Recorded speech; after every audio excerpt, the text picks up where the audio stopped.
հույսերը շատ մեծ են։ 8 տարի այդ հույսերով ապրում ենք։ Կապված մեր երկրի, մեր ժողովրդի ազգային անվտանգության ապահովման հետ առաջին հերթին, մեր ազգային արժեքների, մեր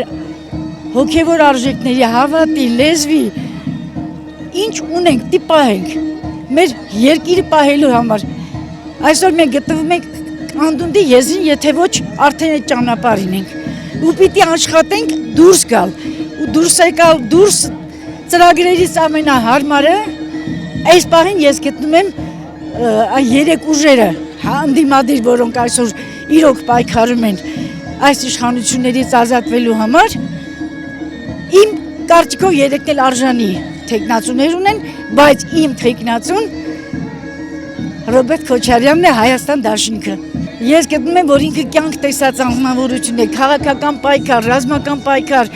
հաղթած նախագահ եմ համարում ես իրեն։ Նրա ժամանակ մենք ապրել ենք մեր երևի ամենալավ ժամանակները, եւ աշխատելու, եւ ապրելու, եւ անվտանգության, որ ամենակարևորն է, երբ հակառակորդը երբեք դեմքը չի բարձրացել, աչքերը չի բարձրացել հայի առաջ։ Այսօր նրանք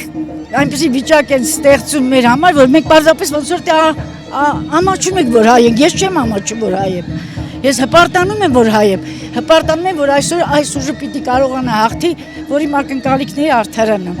բոլոր առումներով։ Ինչ եք հիշում Ռոբերտ Քոչարյանի նախագահության տարիներից, ինչպիսի երկիր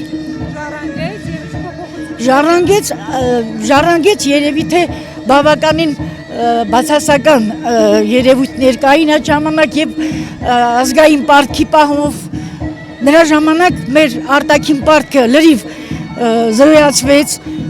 եւ աշխատավարձերն էին ժամանակին ստացել եւ նորմալ աշխատանքային պայմաններ կային, աշխատում էինք ինչպես կարգն է։ Եկել եմ իմ կամքով, որևէ պարտադրանքի չեմ ենթարկվել ու որևէ հավաքների այլ չեմ մասնակցել բացառությամբ սրա։ Իսկ ծրագրային քննիքներին ծանոթացել եք, որ եկել Բոլորը եւ արտաքին անվտանգային հարցերը եւ ներքին տնտեսական եւ կրթության ազգային հայրենասիրական դաստիարակության բոլոր բնագավառներում այդ ծրագրին ծանոթ եմ եւ ընդունում եմ բոլոր այդ կետերը։ Նա իրոք արժանի թեկնածու է, որ հույս ունենք, որ կկարողանանք նրա հետ միասին հաղթել, այդ անկալիքով եկել եմ հավաքին։